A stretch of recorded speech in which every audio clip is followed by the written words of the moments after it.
Well, when we talk about breaking the mold, that causes a disconcerting sort of thing in rural communities, doesn't it? I'm from a rural place in western Colorado. When we talk about breaking the mold, that usually means breaking the way people see the world. And that's hard. That's hard because we're used to seeing things a certain way. And so I think what we're going to talk about today, and we're going to try to do this in as conversational way as we possibly can, is we're going to talk about really breaking boundaries. If you think about what's going to happen on Friday nights around the state, there will be a whole series of high school football games, and there'll be boundaries. And coaches and players make choices. A lot of folks stand on one side of an imaginary line. It's painted white, but there's no real boundary there, and they choose or they're instructed not to participate. And yet, inside that boundary, there'll be 11 per team who will be participating. They can affect the game. So it's a question of who we let into the game. And I thought Matt really made me think, as he always does, about are we letting everybody in the game? And if we are, we have a chance to make better places and better communities. So this is really a conversation about breaking that mold. So what we're going to do is we're going to let each of our panelists actually introduce themselves and give you a little overview of their view of the world. And then I'm going to ask some questions to sort of get things going a little bit. And about halfway through, what we're hopeful is that all of you Methodists in the back will have moved to the front because you're going to be so excited to ask a question. And you'll join the Baptists up here in the front, and we'll have a really good conversation. And then at the very end, we'll give each of our panelists a couple minutes to sort of wrap up their thoughts and give us the takeaway message. So that said, let's kick it out to our friends in Curtis, and either Ann or Ben, whichever you would like to be bold and take the lead. Let's get a few introductory comments from Curtis. Thanks, Dr. Tom. I guess I'll start. I remember one day when I was a little girl, my dad sat me down and he said, "You know, Ann, I don't care what you do with your life. The world is an open book for you, but whatever you do, do it well and do it with passion." And when I think about what it takes to break the mold, I think about doing things well and doing them with passion, and that's certainly the mantra that I've tried to live by in my own life. I grew up in West Palm Beach, Florida. My dad actually was an attorney. My mom still teaches high school English. I fell in love with a farm boy from Nebraska when we were studying at Dartmouth College in Hanover, New Hampshire. And in 1997, we moved home to the family farm. When Matt and I decided to move home, we made a life choice because we wanted to live somewhere where we could do what we loved with a passion in order to make a difference. And we're going on almost 20 years now, and it's really exciting to me what we've been able to do in our hometown of Cozad. So I manage a cattle feed yard, and I can tell you when I moved to Nebraska in 1997, I didn't know anything about raising cattle. I knew I liked to eat beef, but that was about the extent of my knowledge. And there was not a very long line at the ladies' room when it came to cattlemen's meetings and women that were involved, especially in the feed yard industry. So I think that I've very much broken the mold there relative to coming into a segment of agriculture and trying to leave my mark. My business model is pretty unique. I work very closely with a group of ranchers that are not very far from my feed yard. We trace our cattle from birth to harvest, and we work on all of the things that we can do to improve welfare all the way through the cattle cycle. Today, I serve on several national animal welfare boards. It is truly a passion of mine to break the mold, think about how we can offer better care to our food animals, and then make a difference in the meat case. Relative to my own community, I'm a huge advocate for youth athletics. I like to laugh. I was an athlete fueled by beef for a long time before I knew where it came from. I was a collegiate swimmer in college. I proudly coach our local swim team, and those kids are one of my greatest blessings. So if rural America has taught me anything over the last 20 years, it's that place alone gives me the ability to really make a difference. And when I go to bed every night, I can think of all the things that I've done that have been meaningful during the day, and quite frankly, that helps me get up the next morning. Thank you. Thanks, Ann.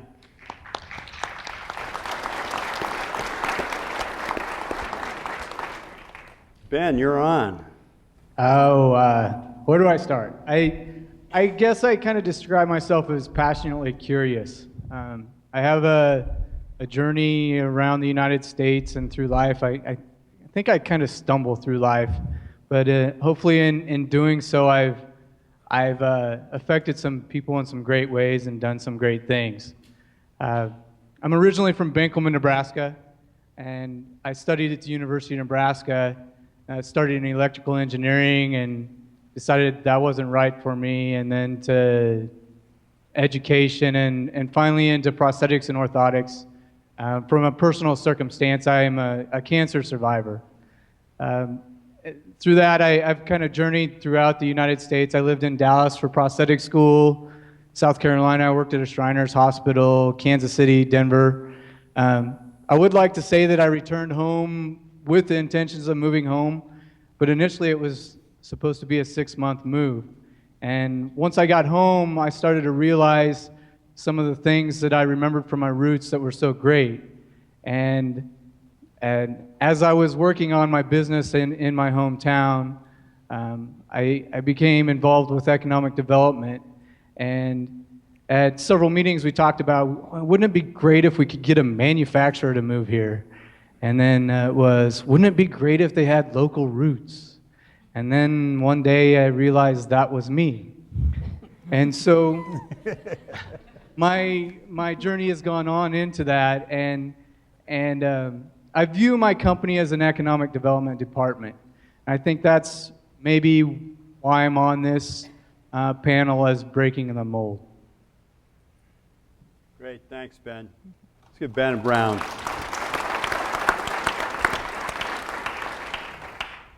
Well, back here in Lincoln, Matt and Donnie Wolters are with us, and for many in the room, Donnie especially will be well known to you because she's affected so many lives of people in this room. So let me throw it to you as a little bit of an introductory comment. Great, thanks. Well, the first mold that I broke was I was a Husker who moved into a K-State Wildcat family, and so that's been a challenge, but I still bleed Husker red. And up until the point where Matt and I got married 2 years ago, I lived here in Lincoln, served as the FFA Executive Director in the Department of Education. And so as I was preparing to move to Atwood after our wedding, there were two things I had to think about. What was I going to do professionally, because there wasn't going to be an opportunity to be the director of a youth organization in a town of 1,200 people. And secondly, what was I going to find as far as a community, a town, and how progressive it is, how would I fit in there?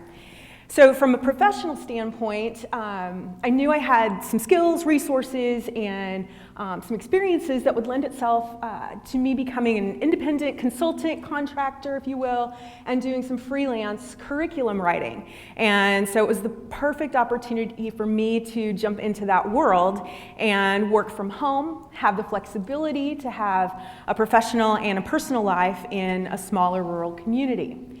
So then we lead into that smaller rural community. And as I got to Atwood and started learning more about it, the thing that I was most impressed with is I found a sense of direction and vision that I don't know that we see in every small town. There is a spirit of entrepreneurship in Atwood with businesses and individuals they're flourishing. And that leads to a really strong business community. And then there's also a piece that it's almost expected that everyone in the community is involved in something, whether it's school or community organizations. And it's an expectation that is a positive piece. So it gets you involved and plugged in. So as I was thinking about what I would talk about today, I thought about breaking the mold and what did Atwood do, or how did that community, in my perception over a couple of years, do that. And one concept that resonated with me is developed by Dr. Carol Dweck. She's a psychologist that has done extensive research in kind of how we learn and how we approach situations. And she wrote a book called Mindset. And in that book, she talks about the fact that individuals or businesses, or in this case, communities, can approach something with one of two mindsets. The first one is a fixed mindset. And that's where whatever we do, talents, abilities, etc., is fixed. It's just a done deal. And that we spend more time documenting things than we do developing things. And in fact, then little to no effort or work is put in. The other mindset is a growth mindset, where everything we do is developed. We spend time, energy, and effort, and that hard work and resilience produces the accomplishments. And Dr. Dweck's point is that growth mindset can be taught. It can be learned, it can be applied, even if you grow up in a fixed mindset. And I thought to myself, that's exactly how I see Atwood and what has happened. And Matt can probably speak to more of the history of that. But there's a growth mindset in place, both in individuals and in the community in general. And that provides an awesome opportunity for individuals and families, whether you're working in a downtown business or like me, have my own business, to really thrive. And I think that we've heard from even Howard G. Buffett last night, and Clifton Talbert and Shane Lopez have all talked about or alluded to the importance of a mindset and even the hope and how that moves you forward. So I think as we look at how we continue to break the mold in rural communities and provide those opportunities for entrepreneurship and continued development, I really, really think we have to continue to teach and develop that growth mindset, and especially in our young people, so that they will have that and will be able to contribute no matter where they end up in their community. I grew up in Atwood, fourth generation, family farms there to this day, went to K-State, finished in '03, spent a year bouncing around working for the fraternity I was a member of. It was the perfect after college job. They paid you to do what you did the last 5 years. And then didn't really know what I was going to do. Ended up back home for the summer, was going to help Dad farm. There's always something to be done in that regard, and ended up going to work for a company there that was a small family manufacturer.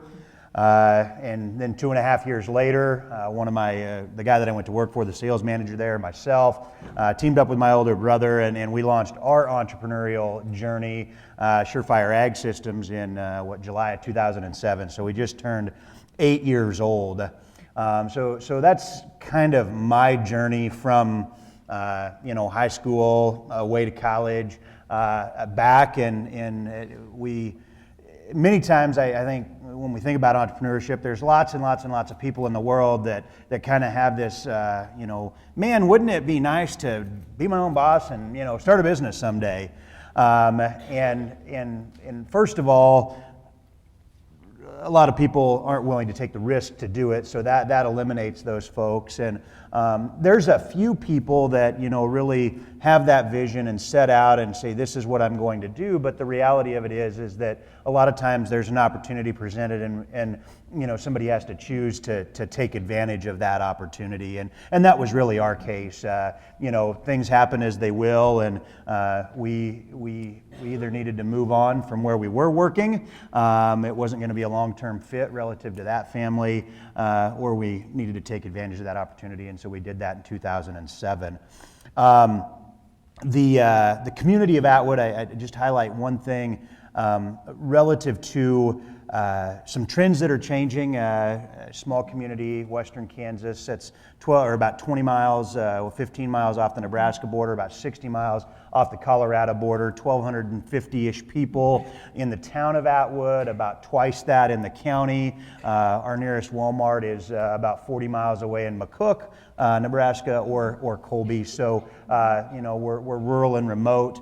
But our school population over the last 6 years has been trending up each and every year.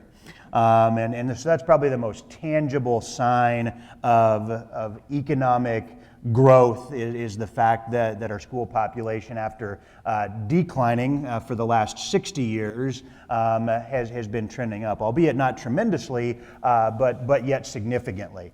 And that's as a result of this culture that started to develop. I don't know when. I can kind of pinpoint it to some things that started to happen in the early 1980s relative to folks that started to, I guess, started to have some vision in order to set some things in motion that in reality we probably didn't really see the true benefit from at a minimum for 15 years and in reality closer to 25 to 30 years. So when we talk about vision and hope, sometimes it's a long-term benefit or a long-term until we see the benefit. And so what we have right now are some real success stories happening that some folks that are of our generation are getting some credit for, but really the foundation of those was laid 25 to 30 years ago. Let's welcome the Wolters family.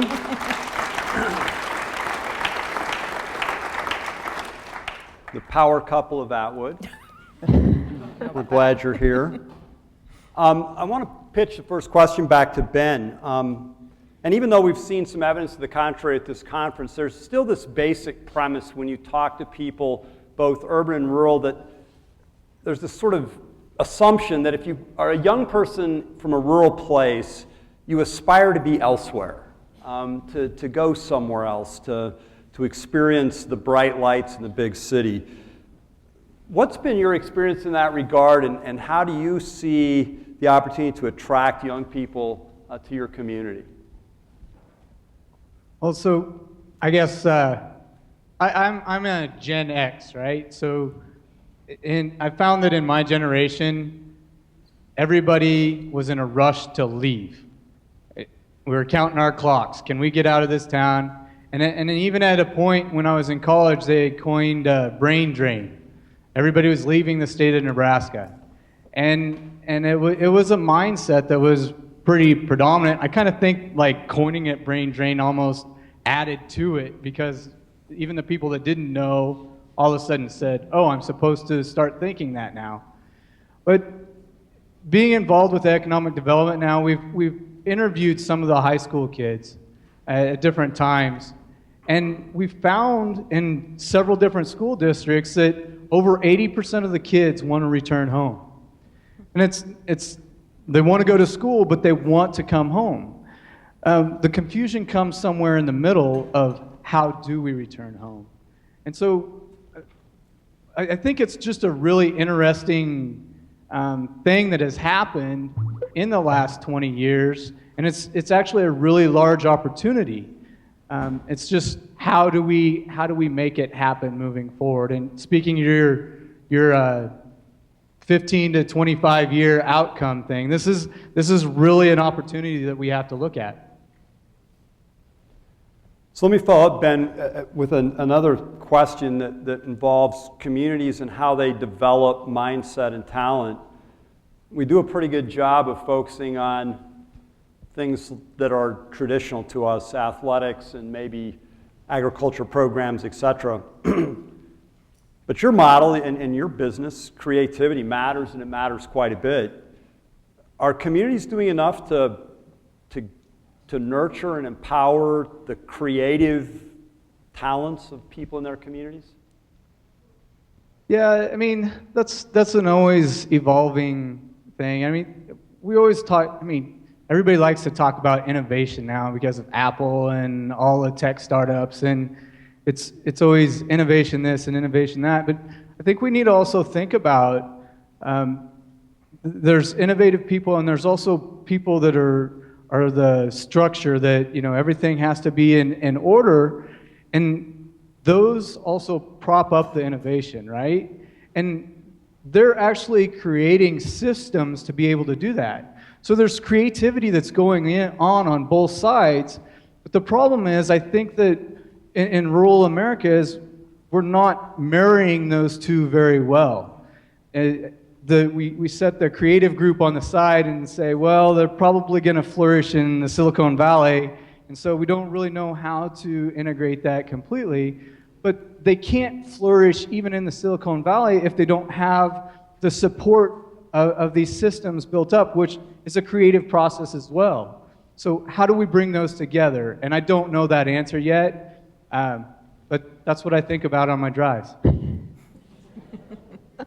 We had a speaker yesterday, Eric Engelman, who is the founder of a company in Iowa called Geonetric. And they've got a business model where they have 70 what they call high talent people, no management. It's a completely flat structure. They hold each other accountable. And he refers to it as sort of, we're the example of the creative class. So if we want to attract the creative class to our communities, what does that take? What's it take to get those folks to come? This is a frustration of mine because I've sat in those economic development meetings and we continue to talk about how do we get them to come. They're already here. They're sitting in this room. It's how do we enable them? Don't ask how do we get them to come. We have all the resources we need right here. It's how do we enable them? And so it's opening up those that's an exciting idea of the creative class. I love the idea of the innovation campus. I wanted to do that. I have a building on Main Street. I want to do that same thing. And that creation comes to a point, but for it to actually bloom, you have to have the support, the stem that holds the flower up. And so we have to be able to support them in other ways. Don't look outwards. Look in the room of somebody that stumbled and maybe we didn't know if they could make it, but now they have a different mindset, and how do we prop them up and help them bloom? They're here. I think that's worthy of some applause. And it ties so beautifully to what Matt was saying about this whole notion of how we take a look at how nature does what it does, and the ecosystems through diversity, supports itself. And I think that's worthy of us thinking about it at the community level as well.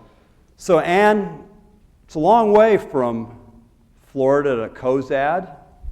And I'm sure when you were 10, that was the part of the plan. You were thinking, Cozad's where I'm headed.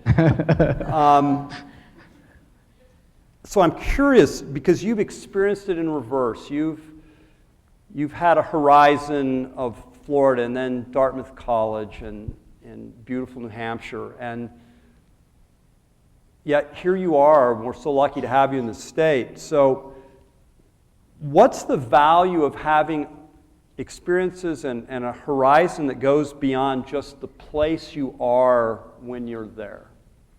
And how do we do that for young people? I think that your experiences make you the person that you are. And so, what happened to me when I was a child in South Florida shaped the young adult that I was in New Hampshire, who shaped the 40-plus-year-old that now lives in Cozad. And so I think that all of the experiences that I've had in my life have enabled me to have a broader perspective when I look at issues.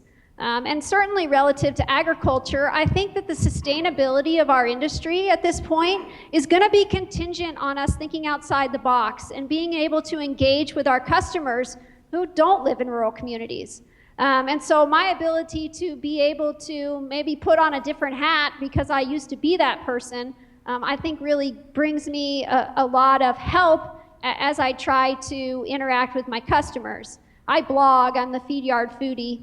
And as I've gone through the 4.5, 5-year journey of learning how to be a blogger and learning how to tell my story of agriculture so that people will once again trust the farmer that makes their food, I've found that I've had to think like somebody other than Ann sometimes so that I can blend that thought in with what Ann thinks and hopefully find some common ground so that we can continue to move forward in a positive way.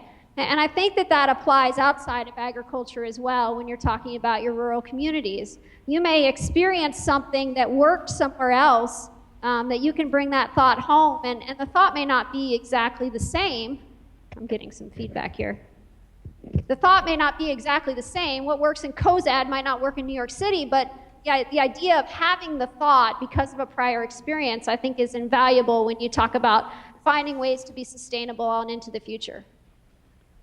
In one of our calls as we were preparing for this conference, you talked a little bit about some of the challenges of retaining particularly professional talent, medical, et cetera, in a community. What do you see in that, and what's the impact of that on your family and your business, building that really strong professional ecosystem around what you do? Now, my husband and I talk about that a lot. In fact, my children probably get tired of hearing us engage them at the dinner table, asking them about those types of things. You know, it's critical for our communities that we not only empower the people that live there, but we're open to new people coming in and then being able to hold on to them when we identify things that they can do to help us in our larger goal of being sustainable and moving forward. And, you know, I've lived in Cozad since 1997, and I love my community. I just do. I mean, I fell in love with rural America, and I love Cozad, Nebraska. And a lot of the things that I think about during the day is how can I make sure that Cozad's still on the map next year or 20 years from now. And so, you know, we need to empower people. We need to attract people. We need to allow them to be able to use their own unique talents to make a difference. I think that rural America will retain its talented people by accepting them as unique individuals, embracing their ideas, and giving them the tools that they need to be able to use those ideas, which is very similar to what Ben said. One of the things I love about my community is the fact that I feel like I can make a difference each and every day. And I think that that's how you keep the folks that keep you sustainable. Awesome, thank you. So Donnie, I understand you do a little telecommuting. I do. And telecommuting is oftentimes viewed as this sort of solution, right? And it's this sort of cure-all where we can balance our work and our family and our personal life so well because we're doing it all from the same spot, right? What are the benefits that you found? But I'd also like to know, what are the drawbacks, and is telecommuting a pathway to building community? Mm-hmm. I really do think it is a pathway. For me, it's the perfect fit because I do get to have that professional and personal life balance in a smaller community where we can get involved and make that impact. And for the size of town of Atwood, like 1,250 people, there's actually a number of people that work from home, either for a company outside of Atwood or outside the state, or they have their own business. So there's almost this network of people that are choosing, because they have the opportunity to do that, to live in Atwood and work virtually somewhere else. And that telecommuting has provided that economic impact because they're moving back to Atwood. That opportunity is there. Just had a conversation the other day with a friend of mine, and she works for a company in Omaha, and she just talked about how because the telecommuting was an option for her and her family, she grew up in Atwood, and they got to move home a lot sooner. They have 3 children who are all in the school system, or will be, one of them's little, and they are building or contributing to the growth and the development of the community. So I think the telecommuting piece, it works well for some people and maybe not for others. And every job, it doesn't necessarily have the perfect fit. But I really do think we have to look at it as an opportunity for rural communities to get that classy group of people back into our communities. And that's when we can start engaging them in whatever organizations, community events, et cetera, and really plug them into this network of people and peers. And in Atwood, we have an incredible group of our age folks that really are kind of helping that community to function and grow, and that's exciting. So I really feel like it's a wonderful opportunity and one that we need to continue to develop and keep in top of mind. Drawbacks for me personally, I don't really have any other than it's a long way to the airport when I have to travel. The closest airport's Denver, and that's 3.5 hours, so you do have to plan for that. But I mean, everything else is basically at my fingertips via, phone or computer or whatever we need to do. So again, it's just about finding what works and again, providing those opportunities. So I get the chance to work with a lot of young entrepreneurs, many of whom, as a matter of fact, the vast majority of whom want to come back to a rural community, either home or something that looks like home.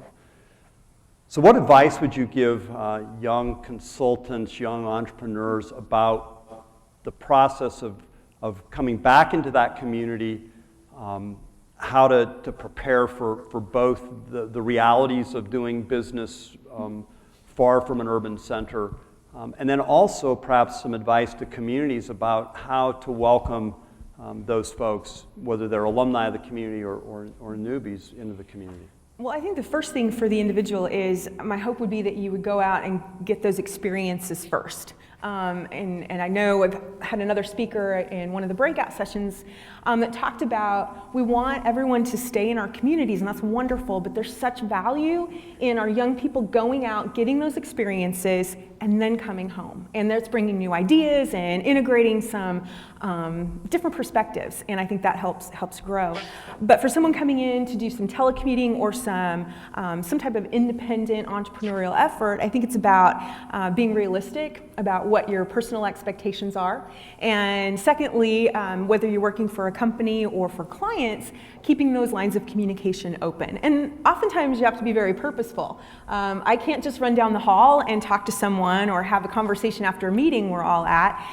It's about creating those opportunities sometimes more so than actually having those informal conversations develop. So, but for anyone that's interested or has a passion for that, it's a great opportunity to be in a rural community and have your own business.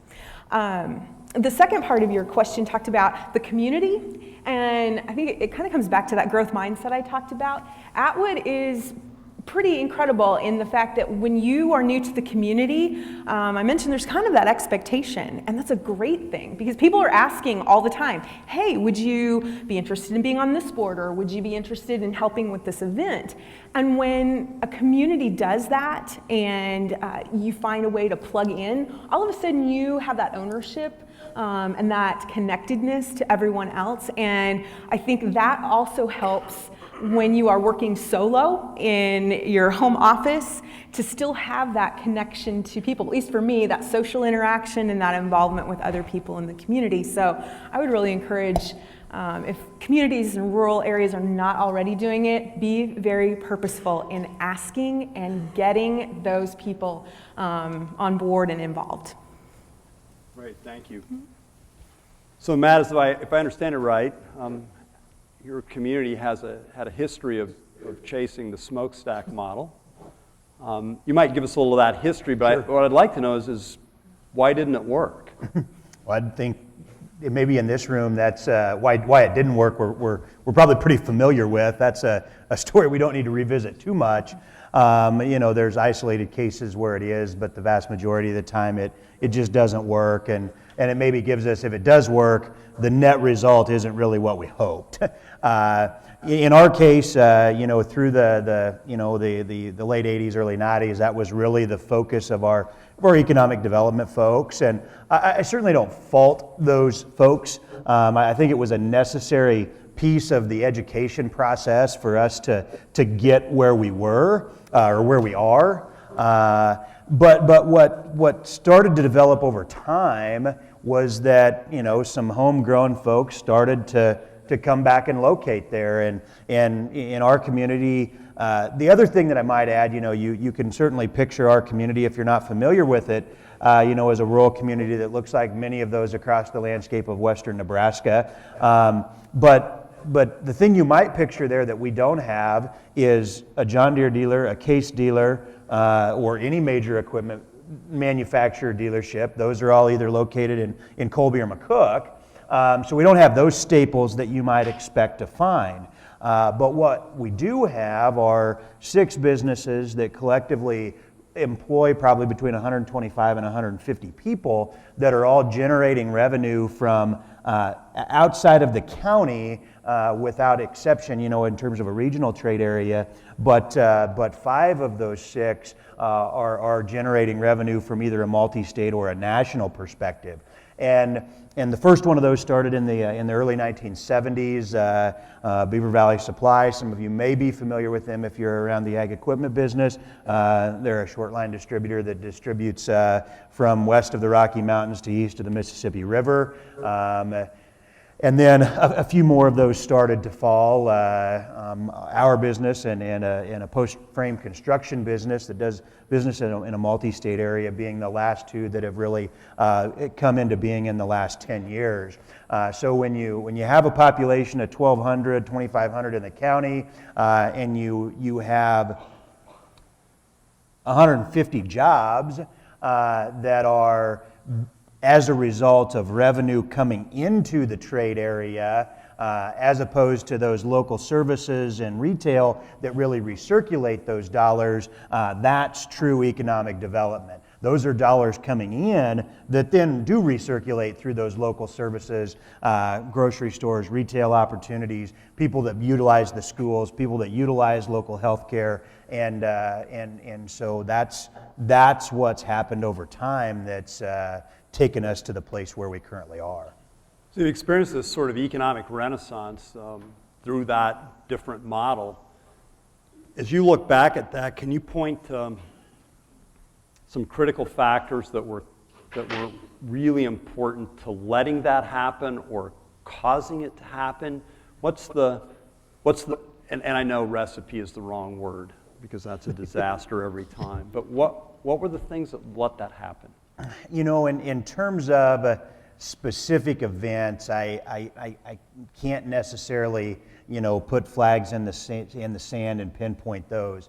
But what I do know, and I referenced this in my opening comments, is that events started happening, in the early 1980s that really are what led to this mindset of progressive nature that Donnie was referencing to develop over the last 10 years or become very pronounced and very visible over the last 10 years. And because we have a community that is open, that is willing to try new ideas, that when new people move to town, welcomes and embraces those ideas that they bring, that we've kind of found ourselves where we are. Now, in that process, there's been some very purposeful actions that have been taken in terms of groups of people that really had a vision, organized community groups to collectively have a community dialogue to say, kind of this theme of hope, the belief that tomorrow can be better than today, and we're going to have an impact in creating that. There was a group in the 80s that formed a group called the Atwood Ambassadors, which is, this one happens to be a men's group that is predominantly made up of 25 your 25 to 35 age groups. And they put on community events. They're a huge community service organization. And the thing that I think is so interesting about that group is that if you look at a demographic in many small communities that aren't engaged, it's men between the ages of 25 and 35.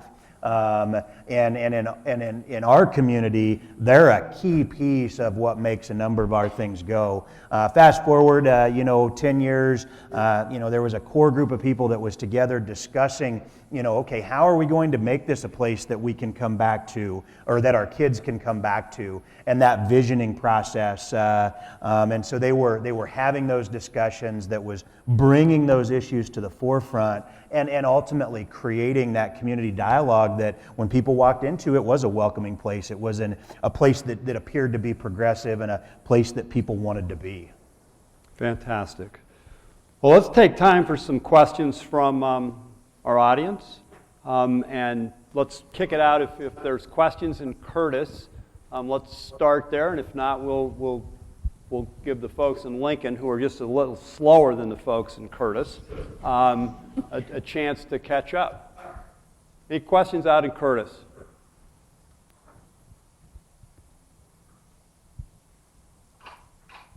It's exactly what happens when you teach a class at 3:30 in the afternoon, just so everybody knows. It never goes away. What about here? Mark.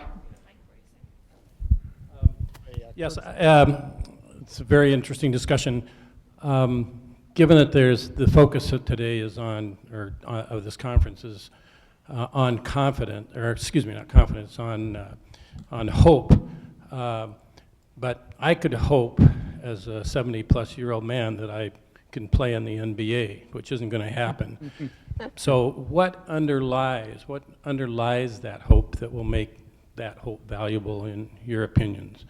I mean, for example, one thing is confidence. I think a critical part of it is empowerment. And we've all hit on that at different times today.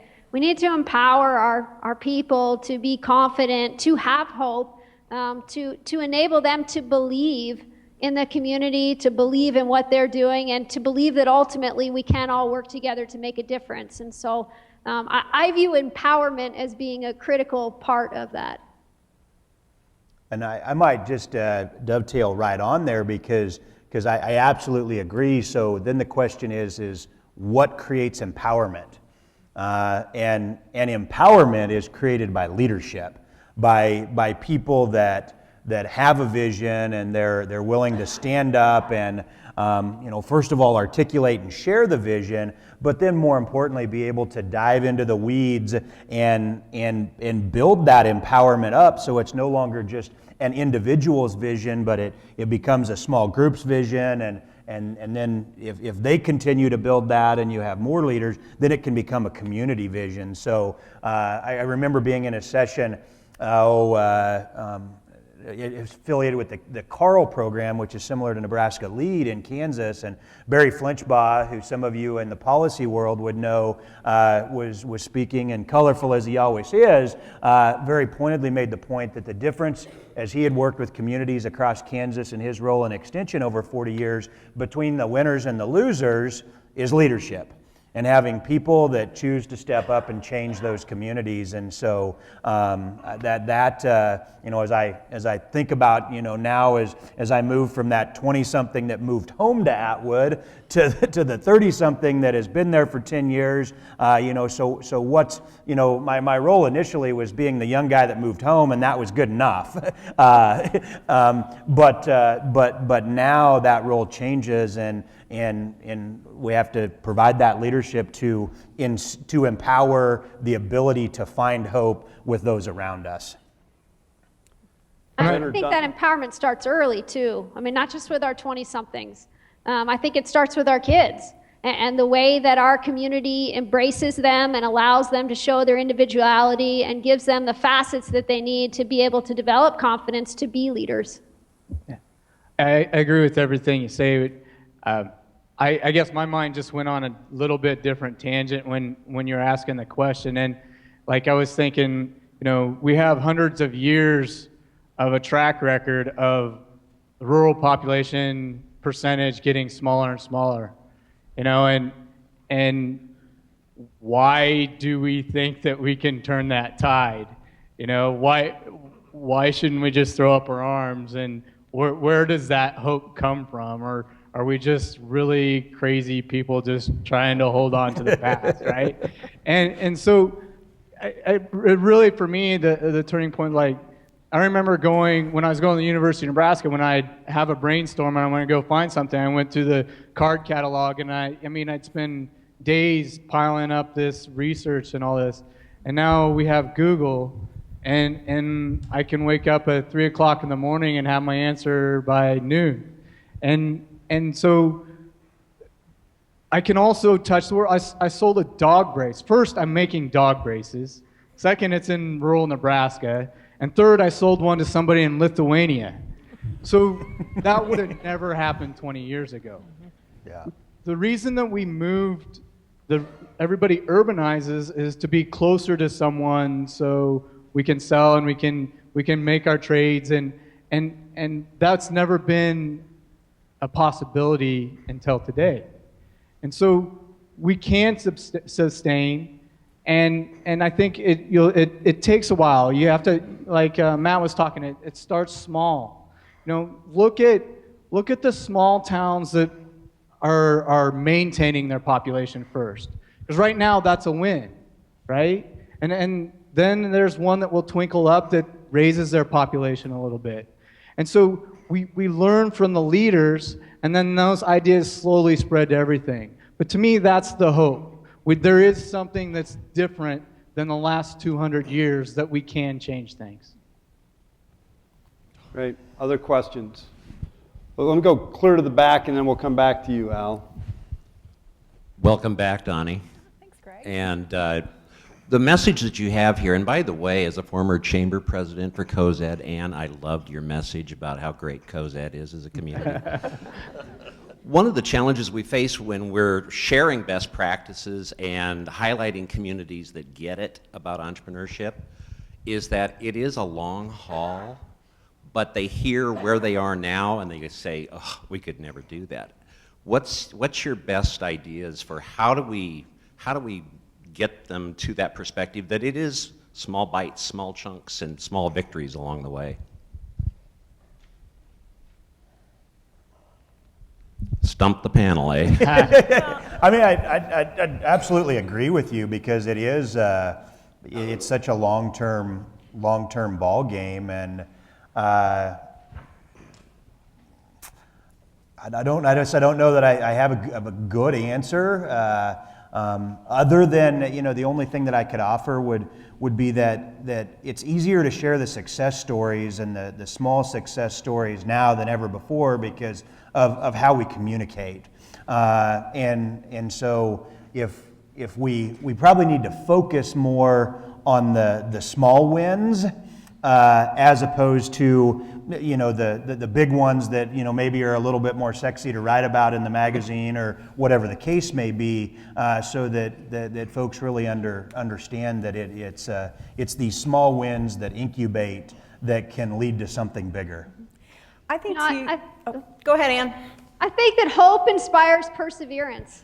And I think that if you can maintain hope, you'll keep going. God, I've failed a lot of times in the last 20 years, and I would do some things in my life very differently today than I did at the time. But I kept moving forward. And I think that one of the most critical things, and one of the things that keeps me up at night the most, is whether or not we're teaching our kids to be tough enough. You've got to persevere. The only true failure is not trying. And so, when I mentor kids and I coach kids and I have kids at the feed yard, one of the things I always harp on is the fact that you just have to keep going. There are going to be tough days. That's all right. That's life. And behind every failure is the opportunity to do it better and to have a victory tomorrow. So I really feel like inspiring hope, inspiring work ethic, inspiring perseverance, that's how you're entrepreneurial. You got to recognize it's not always going to go the way you want it to, but you still have to get up tomorrow and try again. Right. Donnie, go ahead. Okay, and I think too, to talk a little bit about what Ann said with our young people, we have to be very purposeful with them. Whether it's an entrepreneurship fair, we have a fledgling program of that in Atwood, where they are actually learning to plan for a business, or whether they're out at a feedlot working with Ann, we connect them with people that know and understand, and that in that we are providing a realistic look at what that may transpire in their world, and help them understand that in our current world of instant gratification, the fact that we're going to either go to work for a business or have our own business, it's a process. And I think we as adults, that's our responsibility to help those young people be real and sometimes present the really harsh facts and help them understand how they have to plan to get there. Ben, did you want to weigh in on that? Yeah, that perseverance is huge. I've gotten a lot of great press lately because I'm doing something in the middle of nowhere from veterinary, and people don't understand how, and sometimes I don't, because sometimes it's not working in my mind. And they don't show those sexy stories don't showcase when I said in my introductions, I've stumbled through life, and I truly mean that. I've failed a ton of times, but none of those got press. You know, I got to go talk to Rex Nelson, and when I did it, you know, it's like, hey, come help me out. But nobody else knows that's going on, right? And that's why they talk about build your network, because you don't know that answer, but you have to be able to make decisions quickly. And if you have a good network, you can go talk to those people and make those decisions quickly. So perseverance is huge. Back another part of your question is you said best practices, and I think that's alluding to me saying looking out at which ones are succeeding. And I think, you know, this idea of like developing countries, they used to have it first, second, and third world countries, and then that got thrown out because that just wasn't nice. But I think there has to be some sort of, I mean, in my county there's a lot of 200 population towns. Some of them are very successful in their size. And then there's 1,000 population towns that are doing very horribly. And then there's 5,000. We need a partition, and I don't know where those boundaries should be drawn, but you need to partition the population first, and then figure out best practices for that, and then phase it. And that's a huge study for somebody at the University of Nebraska, right? Chuck's going to tackle that. He just nodded, so. Got it. Al. Yes, Tom. You know, so many of us went to college so long ago we didn't know the word entrepreneurial, let alone could ever spell it or anything. The program that you lead today looks like it will be extremely successful in the Institute and for Nebraska and agriculture. I'd like to ask the panel then, how many of you would have liked to experience an entrepreneurship program when you were in college, or did you have one, I guess? I mean, I graduated from K-State in 2003, so, you know, in the grand scheme of things, I guess not that long ago. And the answer to your question is no. You know, similar to here, there is a program there that's growing as well. Certainly would have been interesting. I guess I'll just speak very frankly that my challenge to entrepreneurship programs would be that entrepreneurship classically isn't something that's academic. You know, it's you know, at some point in time, my brother and I always talk about this, and I don't even know where the study is, or maybe he just made it up, I don't know, but that somebody did a study and looked at a lot of successful entrepreneurs, and they were your C students. And, you know, not your A and B students, because frankly, the structure of, you know, traditional education didn't fit them, which is the reason why they were, you know, determined to land up in this entrepreneurship track. And so on one hand, I think it would be very, very interesting. My challenge would be is, and I'm sure this is something that you all are not new to, but how do you capture those students that don't care about the academic side of things, or maybe I shouldn't say they don't care, but it's not a priority when they're 18 to 22 years of age, in order to provide them that education. I would follow that up with, you know, in my brother and I's case, it ended up, you know, in this entrepreneurship ballgame, that foundational education piece for us took place around the dinner table when we were growing up. As you know, items of business were discussed by my parents regularly, and, you know, we understood, you know, the process to create a corporation and the difference between C Corps and S Corps, and, you know, some of these more kind of nuts and bolts type things that are a piece of the entrepreneurship puzzle, because those were the dinner time conversations. Well, suffice to say, we don't track GPA as a metric in our program. So we're with you on that one. Anyone else want to weigh in on your entrepreneurship training or pathway? What got you to this place? I don't know that I would have used it in college. I didn't know that I was an entrepreneur then. I guess I hadn't learned that about myself yet until I had gone through some other parts of my journey. So I've gotten into entrepreneurial programs probably similar to that now, which has been very helpful. But I guess, yeah, in college, I think the more entrepreneurial people may not have been looking right then either. So maybe it could be expanded to people that have alumni. So it'd be great. Al, I would just say that, I never thought of myself as an entrepreneur. Quite frankly, the first time I thought of myself as one was a couple of years ago when Dr. Tom called me one.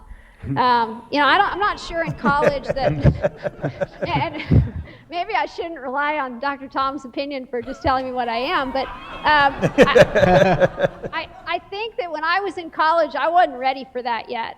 I think I learned to be an entrepreneur from my father-in-law. And Al, I know that you know him, so that'll make sense to you. I think that one thing we have to remember is there is a practical side of entrepreneurship. You can have the idea, you can have the vision, but you're going to have to work within an existing mold. And today we've talked about breaking the mold, but I think that it's necessary to say that some of the best changes that occur are changed by tweaking the mold, not tearing it down. And so I think there's a very practical place that you have to be in order to be a successful entrepreneur. And I think there's a basis behind that in just understanding the people that you work with, understanding the community that you live with, and understanding how to make those changes that you want to instill while still maintaining respect and working within the general mold that your community has created for hundreds of years before you land there. Incremental change. And I had no intent of being an entrepreneur. At college, I probably would not have sought that out, other than looking at the Engler program now and knowing some of the students that I got to work with who are now a part of the program, and seeing just the big ideas and the networking and the connections that they are making. It's preparing them not only to be entrepreneurs, but if some of them work for others, I think there's a real value in that as well. And had the Engler program been there when I was in school, I would have definitely been a part of it for that reason. Mm-hmm. Thanks for the advertisement. Tom, You can pay for those things, but you didn't have to this time. That was great. Tom, we have a question from Curtis. Question from Curtis, okay. Yeah, well, at the beginning, you talked a lot about the brain drain effect and how we can get kids that were born in rural communities to come back. And I was just wondering, how do we market rural communities to maybe get more new people that have those outside perspectives to grow rural communities? I guess I would say that what attracted me to rural America was the knowledge that urban America wasn't for me. And I guess I can't help but think that I'm not the only one out there that grew up in a city that really felt like a fish out of water the whole time she was there. I told my parents, they put me on the plane for Dartmouth College, and I was 18 years old, and I said, I want you to understand that I love you, but I'm never coming home, because I don't like it here. I don't want to live here. That's not where I envision making my life. And at that time, I had no idea where I was going. I just knew that I wasn't going back to urban America. So, I came to rural America because I wanted something different. I've stayed because it's home. I think I said this earlier. What attracted me to rural America was a small town life. I knew I wanted to have a family. Somebody once told me that it takes a community to raise a child. That's how I wanted to raise my child. And in the process, I fell in love with small town life. I mean, I got 3,000 neighbors. That's pretty awesome. I didn't have that when I lived in West Palm Beach, Florida, and I was surrounded by millions of people. So I think we need to be targeting people that grew up in a city that know it's not for them. They might not know what's for them, but they know that's not for them. And I don't know how you get that message out there. Social media, I guess, might be helpful. I certainly try to promote rural America on my Feed Yard Foodie blog. So, I do think there's a segment of people out there that recognize that urban America is not for them. Somehow we need to let them know that there's opportunities in rural America so that they can have the life that they dream of. One thing that has been successful in Atwood is marketing to our high school alumni base. And, from a sales perspective, we all know a warm lead is by far, more likely to bear fruit than a truly a cold lead. And, that's something that in earnest, I would say probably started about 15 years ago. And every Memorial Day weekend, there's an alumni reunion every year. We don't do the once every 5-year thing like a lot of places do. And year in and year out, there'll be 400 plus people show up at the banquet. And more than that, they've got a dance that's separate, and there'll be more people there. And so the community is very purposeful about communicating. And many of those people that come back may not have it in their mind that they're moving back, but they still want to engage with the community that they came from, which is valuable in the first part. And then some of them may maybe start to think about it as they see, the positive things that you're creating. And the last thing I would share is that one of the individuals that's on our staff now, that's where our initial conversation took place, was while we were drinking a beer at the Skyline Ballroom at the alumni dance one year. And it took about 3 years for the time to be right for him and for us. But when alumni comes to town, all of us kind of look at it as an opportunity to start the recruitment process for the next need that we may have in our business. And maybe a long-term process, but we can start to lay that foundation. I'd like to use Atwood as an example for, I know one of the entrepreneurs that owns It'll Do Motel in Atwood, and he's actually from Colorado, and he told me his journey of how he chose Atwood, and basically he was driving along, and he's had several different businesses in Colorado, and he stopped in one town in Kansas, and he just didn't know, and then he drove over this valley, and there was Atwood, and he's like, I'm probably just going to turn around at this town. He stopped and just started talking to the people.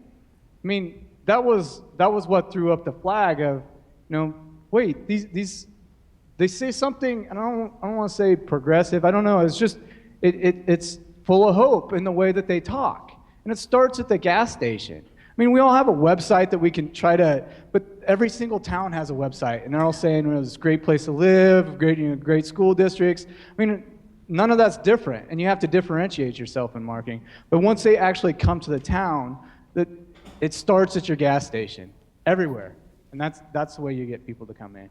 It's that hope, and you personify it in what you say and how you talk about your community. I might add real quick, just to reference what he's talking about is our local motel, which is called the It'll Do, and right there on the sign it says it's not a Hilton, but it'll do. He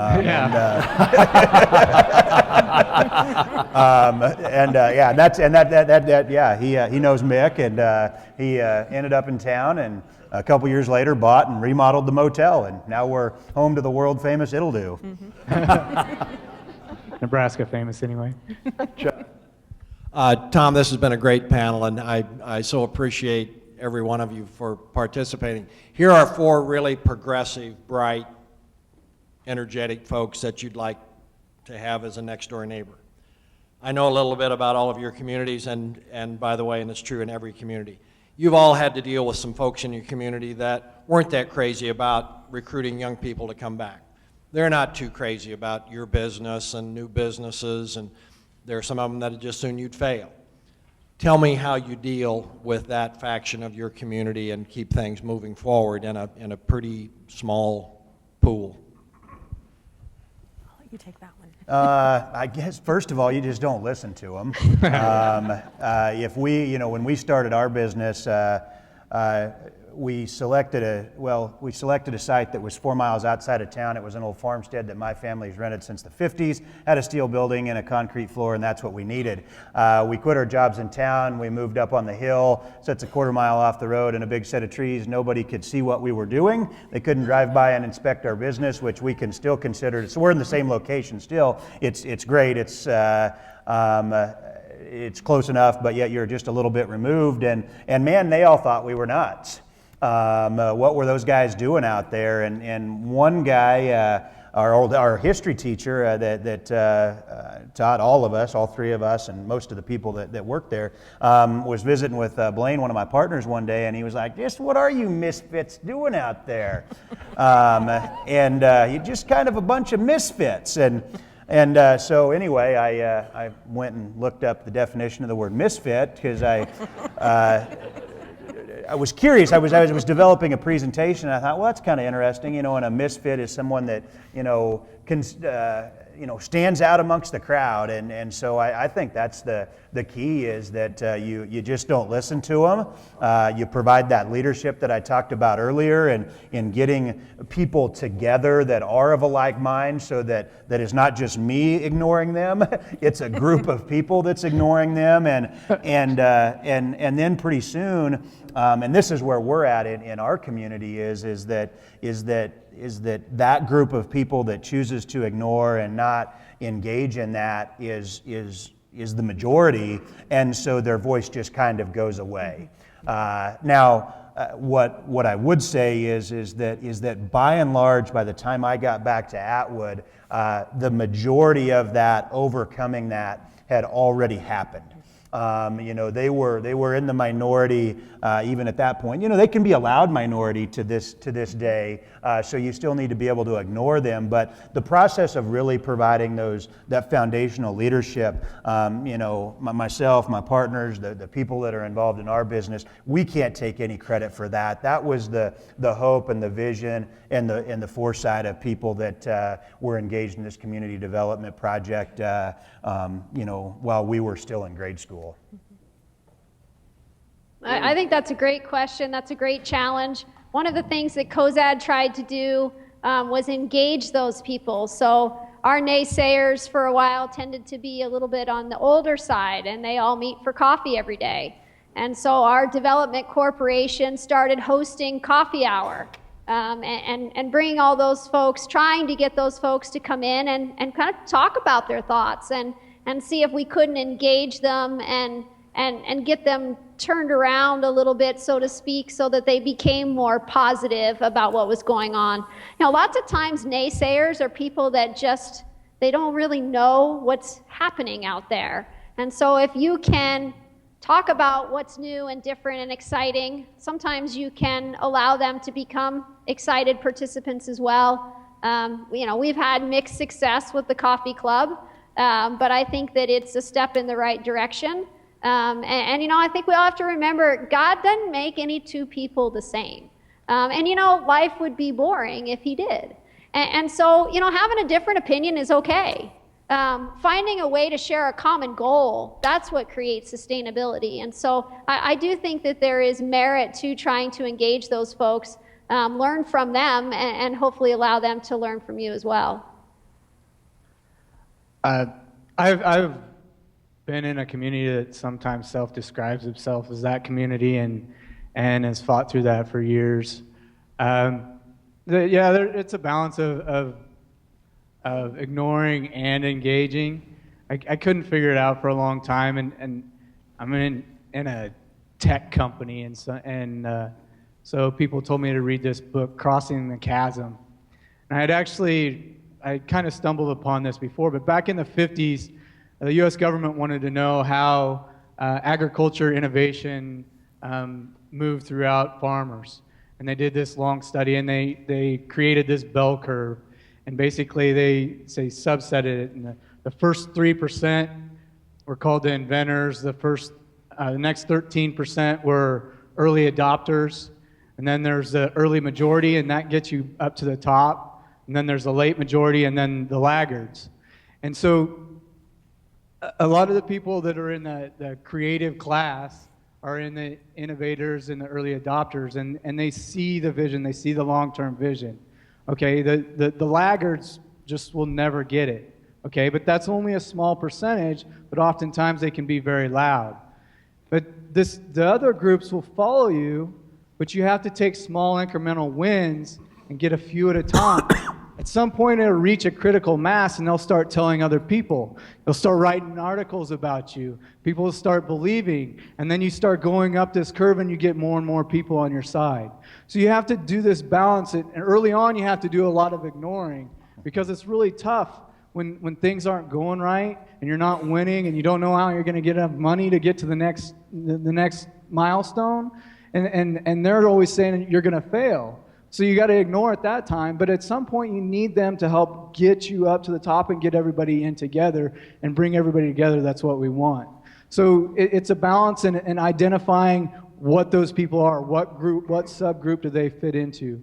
But so that's called diffusion of innovation. Google it. Well, we are out of time. I'm getting the high sign from up top. We've had the chance to spend about an hour with 4 champions of the American dream. Let's thank them, and let's hope that we can produce a whole new generation just like them. Thanks so much.